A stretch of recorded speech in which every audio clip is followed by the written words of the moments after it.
নমস্কার, আপনাদের আবারও আমার চ্যানেলে অনেক অনেক স্বাগত। আজ আমি আপনাদের আলুর পরোটা বানিয়ে দেখাবো।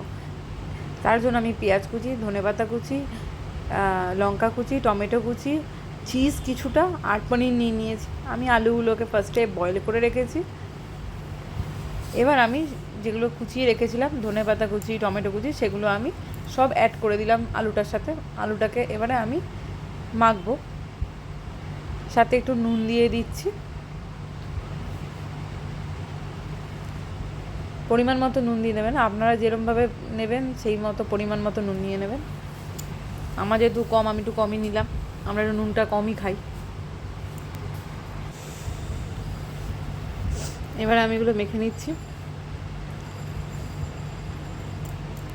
এটা সকালে জল খাবারের জন্য বা অফিসে টিফিন বা বাচ্চাদের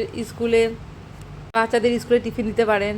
তারপরে সন্ধ্যাবেলায় একটু হালকা চায়ের সাথে একটু মুখরোচক খেতে চাইলে ঘরে বানানো একদম হেলদি পনির আলু দিয়ে অল্প তেল দিয়ে আপনি এই পরোটাটা বানাতে পারেন।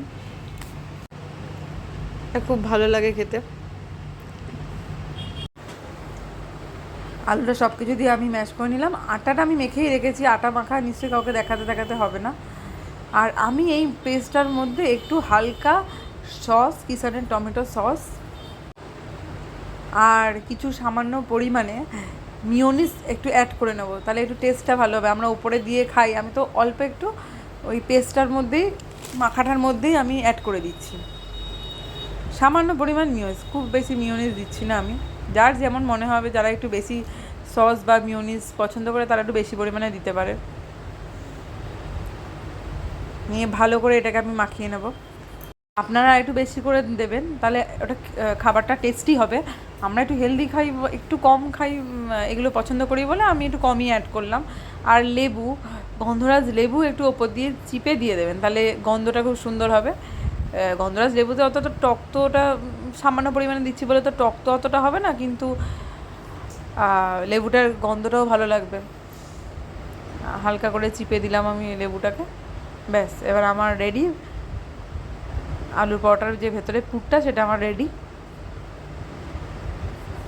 এবারে আমি যে এক্সট্রা করে যে জিনিসগুলো অ্যাড করলাম সেগুলোও আমি আলুর মধ্যে একটু ভালো করে মাখিয়ে নেব।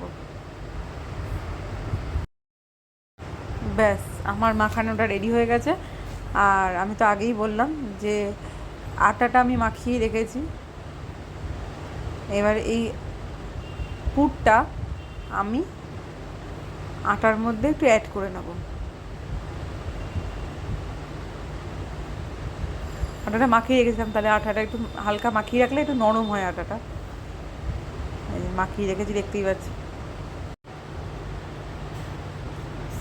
এবার আমি ডোগুলো বড় বড় করে নিচ্ছি, একটু বড় বড় করে ডো করছি, যাতে অনেকের তো বেরিয়ে যায়, মানে আলুর পুরটা বললে অনেকটা বেরিয়ে যায় বেলতে গিয়ে, তো ওই জন্য আমি একটু বড় করে নিই, কারণ ছোট করলে আমারও একটু সমস্যা হয়।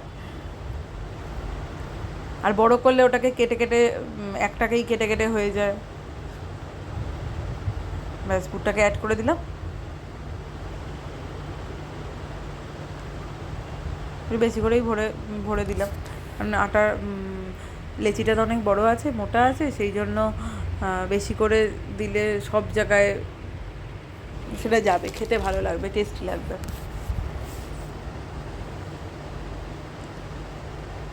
এবারে আমি এটাকে বেলে নেবো ভালো করে, সুন্দর করে বেলে নেবো এটাকে। মুখটাকে ভালো করে বন্ধ করে দিলাম যাতে না বেরিয়ে যায়।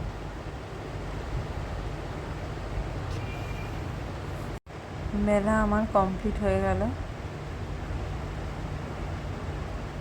ব্যাস, এবার এটাকে আমি ফ্রাইং প্যানে যেমন রুটি ভাজি তেমনভাবে হালকা করে সেঁকে নেব। ভালো করে আমি এপিঠ ওপিঠ করে আর রুটিটাকে সেঁকে নিলাম। ব্যাস, এবার আমি ফ্রাইং প্যানে তেল অ্যাড করে নিলাম। তেল অ্যাড করে রুটিটাকে হালকা সেঁকে নিলাম। আমি অল্প পরিমাণে করলাম, আপনারাও অল্প করবেন, তেল অতটাও ভালো না হেলথের জন্য। এবার আমি রুটিটা যেহেতু অনেকটা বড় সাইজে করেছি, তাই আমি রুটিটাকে কেটে নেব